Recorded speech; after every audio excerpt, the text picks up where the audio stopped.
राधे राधे मेरे प्यारे भाइयों बहनों माताओं व बंधुओं, चैनल में आपका स्वागत है। बंधुओं, आज मैं आपके लिए लेकर आई हूँ दशा माता की कथा 3। बंधुओं, दशा माता की तीसरे दिन सुनी जाने वाली कथा।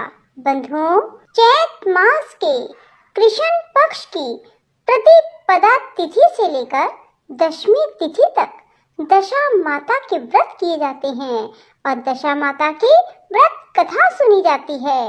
बंधुओं, यदि आप व्रत नहीं भी कर पाते तो यदि आप दशा माता की कथा भी सुन लेते हैं तो जिंदगी में आप पर कभी भी बुरी दशा का प्रभाव नहीं होगा। बंधुओं, कथा को पूर्ण विश्वास और सच्ची निष्ठा के साथ ही सुने। बंधुओं, आज मैं आपके लिए दशा माता की तीसरे दिन सुनी जाने वाली कथा लेकर आई हूँ। बंधुओं, यदि आपने हमारे चैनल को अब तक सब्सक्राइब नहीं किया तो जरूर करें और बेल आइकन दबाना ना भूलें ताकि आपको हमारी आने वाली सभी वीडियोस की जानकारी सबसे पहले हो सके। बंधुओं, वीडियो को पूरी सुनने के बाद कमेंट बॉक्स में जय दशा माता जरूर लिखें। बोलो दशा माता की जय हो। एक सास बहू थी। एक दिन सुबह सुबह सास ने बहू से कहा, जाओ आग लाकर भोजन बनाओ, बड़ी भूख लगी है। बहू हाथ में कंडी लेकर आग लेने गांव में गई। उस दिन गांव भर में दशा माता की पूजा थी, इसलिए किसी के यहाँ से भी उसे आग नहीं मिली। वह खाली हाथ लौट आई। शाम होने पर वह पड़ोसन के पास जाकर बोली, मेरी सास तो दशा माता का डोरा नहीं लेती, परंतु अब की बार मैं डोरा लेना चाहती हूँ। मुझे पूजन की विधि भी बता देना। दोबारा जब डोरा लेने का समय आया तो बहू ने सास को बिना बताए दशा माता का डोरा ले लिया। 9 दिन वह किसी न किसी बहाने पड़ोसन के घर जाकर कथा सुनती रही। 10वें दिन उसे चिंता सताने लगी कि अब मैं पूजा कैसे करूंगी। वह मन ही मन दशा माता का ध्यान धरकर सोचने लगी, आज सास कहीं बाहर चली जाए तो मैं शांति पूर्वक पूजा कर लूं। दशा माता की कृपा से सास बहू से बोली, मैं आज खेतों में जा रही हूँ, यदि मुझे आने में देरी हो जाए तो तुम मेरे लिए खेत पर ही खाना ले आना। बहू के मन की मुराद पूरी हो गई। वह तो यही चाहती थी। उसने सास से कहा, आप निश्चिंत होकर जाइए, घर का सारा काम मैं निपटा लूंगी। सास के जाते ही बहू ने स्नान कर दशा माता की पूजा की। इसके बाद वह पूजा की सामग्री मिट्टी के गोले में रखकर उसे सिलाने के लिए ले जाने लगी कि उसकी सास खेतों से वापस आ गई। सास को देखकर बहू ने जल्दी से उस गोले को मटकी में छिपा दिया। उसने सोचा कि उचित समय पर गोले को दही से निकालकर विसर्जित कराऊंगी। सास ने आते ही बहू से कहा, तुम मुझे खाना देने क्यों नहीं आई? अब तक क्या कर रही थी? बहू ने कहा, आज मैंने सर के बाल धोए थे, उनके सूखने में देरी हो गई, इस कारण भोजन बनाने में देरी हो गई। मैं थाली लगाती हूँ, आप गुस्सा त्याग कर भोजन कीजिए। सास का गुस्सा कुछ ठंडा हुआ। वह पैर धोकर चौके पर बैठी ही थी कि उसका बेटा आ गया। वह भी माता के साथ भोजन करने बैठ गया। सास भोजन करके उठना ही चाहती थी कि उसका बेटा बोला, मुझे तो दही चाहिए। सास ने बहू से दही देने के लिए कहा। बहू बोली, मैं तो रसोई में हूँ, आप ही इन्हें दही दे दें। सास हाथ धोकर दही देने लगी, परंतु जैसे ही उसने छाछ की मटकी उठाई तो उसमें कुछ खड़खड़ाने की आवाज आई। उसने हाथ डालकर देखा तो उसे एक बड़े सोने का गोला मिला।